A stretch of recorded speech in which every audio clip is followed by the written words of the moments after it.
एक बार की बात है, एक बहुत बड़ा नेता एक साधु के छोटे से आश्रम में गया, क्योंकि उसने बहुत सुना था उस साधु के बारे में और उसके मन में आया कि मैं एक बार जाकर के देखता हूं कि लोग इतनी तारीफ क्यों करते हैं उसकी।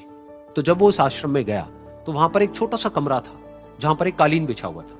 वहां पर कुछ लोग बैठे हुए थे नीचे और साधु जी सामने बैठे हुए थे। कुछ सवाल जवाब चल रहा था। तो जैसे ही वो अंदर गया, वो अकेला नहीं था, उसके साथ में 4 बॉडीगार्ड्स भी थे और उसको ये आदत थी कि जहां पर भी वो जाता था लोग अपनी जगह से खड़े हो जाते थे, उसकी तरफ देखते थे, हाथ जोड़ते थे, अपना सर झुकाते थे। लेकिन यहां पर ऐसा कुछ भी नहीं हुआ। साधु ने उसकी तरफ देखा तक नहीं, क्योंकि वो साधु किसी के सवाल का जवाब दे रहे थे। लेकिन नेता को इस बात पे गुस्सा आ गया। नेता को लगा कि ये मेरी बेइज्जती है। तो उस नेता ने साधु की बात को बीच में ही काटते हुए थोड़ा गुस्से से कहा, मैं आपसे कुछ कहना चाहता हूं। साधु ने उसकी तरफ देखा और बोले, आप थोड़ी देर रुकिए, पहले मैं इनके सवाल का जवाब दे लूं, उसके बाद में मैं आपसे बात करूंगा। तब तक अगर आप चाहें तो आप बैठ सकते हैं। बस साधु का इतना कहने की देर थी, नेता का चेहरा गुस्से से लाल हो गया और फिर उसने अपना सारा गुस्सा उस साधु के ऊपर निकाल दिया। अभी तक वो नेता बहुत ही तमीज से बात कर रहा था, यानी कि आप कह करके बात कर रहा था। अब वो तू तड़ाक पे उतर आया। नेता ने उस साधु को कहा, तुझे पता भी है मैं कौन हूं और तू किससे बात कर रहा है? साधु ने उसकी तरफ देखा और कहा, मुझे इससे कोई फर्क नहीं पड़ता कि आप कौन हैं, लेकिन आप जो कोई भी है, अगर आप चाहते हैं कि मैं आपके सवाल का जवाब दूं या आपसे बात करूं तो आपको कुछ देर रुकना होगा। और साधु के ये कहते ही नेता गुस्से से पागल हो गया और वहीं सबके सामने चीखने चिल्लाने लग गया, अब मैं तुझे तेरी असली औकात दिखाऊंगा। तूने मुझसे पंगा लेकर के ठीक नहीं किया है। तुझे पता भी है मैं तेरे बारे में क्या सोचता हूं। साधु ने फिर से उसकी तरफ देखा और बड़े ही प्रेम से कहा कि मुझे इससे कोई फर्क नहीं पड़ता है कि आप मेरे बारे में क्या सोचते हैं। आप जो चाहे वो मेरे बारे में सोच सकते हैं। फिर उस नेता ने बोला कि तू चाहे सुनना चाहता है या नहीं, लेकिन मैं तुझे बताऊंगा यही सबके सामने कि मैं तेरे बारे में क्या सोचता हूं। तू एक बहुत ही घटिया इंसान है।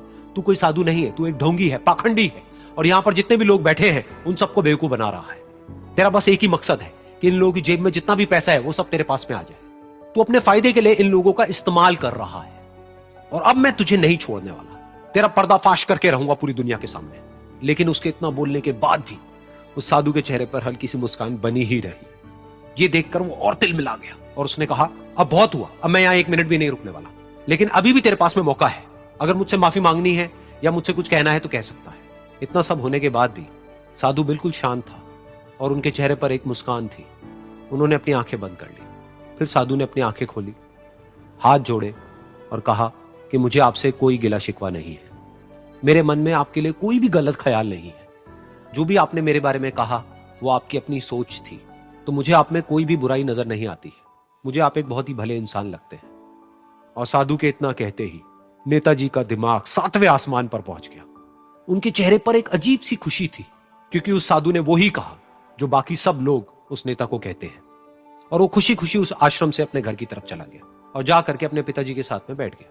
उसके पिताजी की आंखें बंद थी और वो ध्यान में थे। पूरी जिंदगी उन्होंने सिर्फ लोगों की सेवा करी और बदले में कुछ भी एक्सपेक्ट नहीं किया।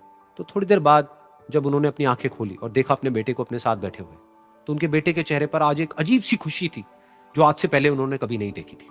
फिर उसने एक एक करके सब कुछ बताया कि आज क्या हुआ, किस तरह से वो आश्रम गया, वहां पर क्या हुआ, उसने क्या कहा, उन्होंने क्या कहा।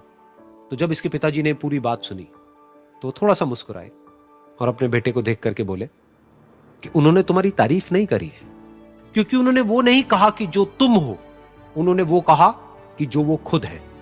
और तुमने जो भी कुछ उनको कहा वो नहीं कहा कि जो वो है, बल्कि तुमने वो कहा जो तुम खुद हो। यही बात वेदों में भी कही गई है, यथा दृष्टि तथा सृष्टि।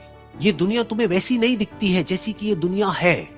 ये दुनिया तुम्हें वैसी दिखती है जैसे तुम खुद हो।